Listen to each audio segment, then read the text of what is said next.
Let's begin with the World Junior welterweight fight.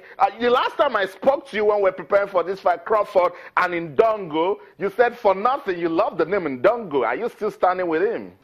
Well, I must say he's probably the underdog going into this fight on Saturday night in Lincoln, Nebraska. He's going to take on Terrence Crawford of the USA. Two unbeaten fighters, Austin. Crawford, I think, is by far the best boxer that Ndongo has faced. Technically, he's probably a superior fighter to Ndongo, but Ndongo has the power, Austin. And you know that Namibia's soccer team is nicknamed the Brave Warriors. This is a brave warrior from Namibia, Julius Ndongo. So I'm going to go with him as an upset pick on Saturday night. Okay, Ndongo. Sonny, putting his money on that one. I don't know where you're putting your money, Floyd Mayweather Jr. and Conor McGregor. Sonny, those guys, they don't care what we think about that fight. August the 26th, it will go down. They're continuing with the hype. Lots of hype. The big story this week, it was announced yesterday that the two fighters agreed to fight in 8-ounce gloves compared with 10-ounce gloves. And under Nevada state rules, if the fight takes place at over 147 pounds, which Mayweather McGregor will, they're supposed to fight in 10-ounce gloves, but they're going to fight in 8-ounce. I don't think it really gives either fighter much of an advantage. Mayweather has fought his entire career, most of his career, in 8-ounce gloves. I still don't give McGregor much of a chance, Austin. I think this is Floyd Mayweather. It's going to take a fluke to really beat Floyd Mayweather. But Sonny, is there anything, do you look forward to this fight? Is there anything tied to this fight that is making you anxious to see it? Well, there is that curiosity factor, Austin. I don't know. I mean, it's hard to say, but I really think it's going to be a letdown. And on that note, it is not, as last I checked, it's not a sellout in Las Vegas at the arena. The T-Mobile Arena, there's still tickets available. So maybe boxing fans are saying, let's hold off a bit on this one. It's a little too weird. I know. I must say thank you so much, Sonny. If it was a boxing bout, you knocked it out in round one. Thank you so much, Sonny. Thank you, Austin. Always a pleasure to be on Sports Tonight. That's it. Sonny Young, Voice of America correspondent from Washington, D.C., giving us all the lowdown coming in our world of sports, particularly.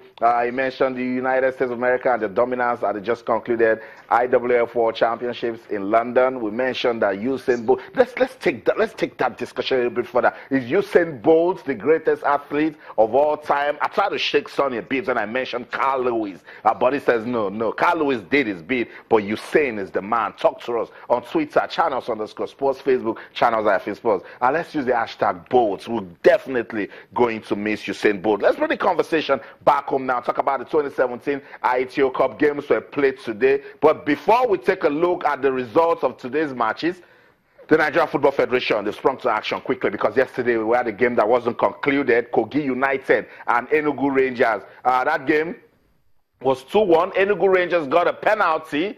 And then fans got into the pitch. Hello, once again in our football, we keep saying that that's unacceptable. And so that match was abandoned. But the Nigeria Football Federation, they have words for Kogi United. So just in case you follow that club, administrators of that club, fans, listen up. Kogi United to forfeit abandoned match to Rangers and is consequently eliminated from the competition. That's what we're talking about. Kogi United is banned from the next 2 editions. You cannot abandon games. Not in 2017. Kogi United chairman Abdul Sule has also been banned from all match venues. Yeah.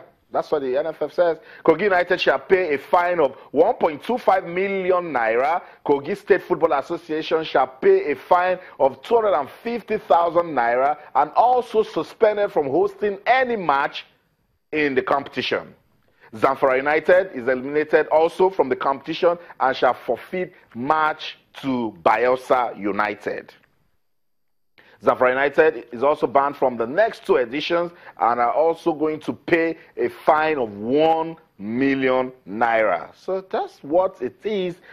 Look, this is serious business, guys. Football is big, big business, particularly now that there's a sponsor tied to the competition. We cannot afford to give it bad reputation. So our fans will continue with the education, but this is what has happened to Kogi United now and Zamfara Football Club. So the Nigerian Football Federation quickly got into that one. We don't want to be talking about this in our football. We've gone way beyond this. A referee is in charge. There's also a match commissioner. Whatever grievance you have, the match must start and end. That's why there's a referee there. His decision is final.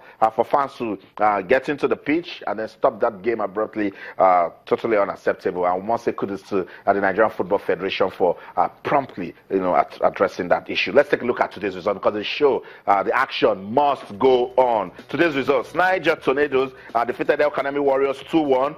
Top sides in the MPFL. Tornadoes Feeders 1. FC Abuja 4. Alfia Adeja lost to Aqua United 3-1. Adamawa United 2. Sinoshaw 1. Let's talking about all that went down today in the ITO Cup, the 2017 ITO Cup. Yes, we are getting ready for now the round of 32. First round games just ended. Now we'll get ready for the round of 32. We'll be having the draw. The Nigerian Football Federation will concluding to see if we can bring that draw ceremony to you live as we did the other time. Let's just take some comments on Twitter before we find out what's going on with Paulino and Barcelona. Professor Chris Inaina says it's good for corporate bodies to take advantage of millions of supporters drifting towards the Nigeria Women's Premier League. They deserve more, though. I think that's true. But Aisha said it, that we need to do more. It has to be attractive so that to call people to come close to it, to actually support it. Professor Chris Naina went on to say it's great to see sponsorships and monetary prizes for the Nigerian Women's Premier League. Falode has done quite well. I hope more corporate bodies key in. That's actually the objective, to bring in more corporate bodies. Chidoze Ebe says Aisha's brilliance is awesome. She's the reason I'm watching. She knows the game, the players, and how the Falcons can benefit from them. That's why we want the right persons in the right places to transform sports in Nigeria. Chidoze Ebe went on to say, great to see and hear a great star like Onome Ebi, who has given so much for the women's game, one whose voice and presence really helps. That's Onome Ebi, Super Falcons defender. She's saying, look, I love what's going on with women's football in Nigeria, the media attention, the support, the coordination, and she hopes that we will sustain that momentum. Sports Tonight on Channels TV. Let's go on this final break.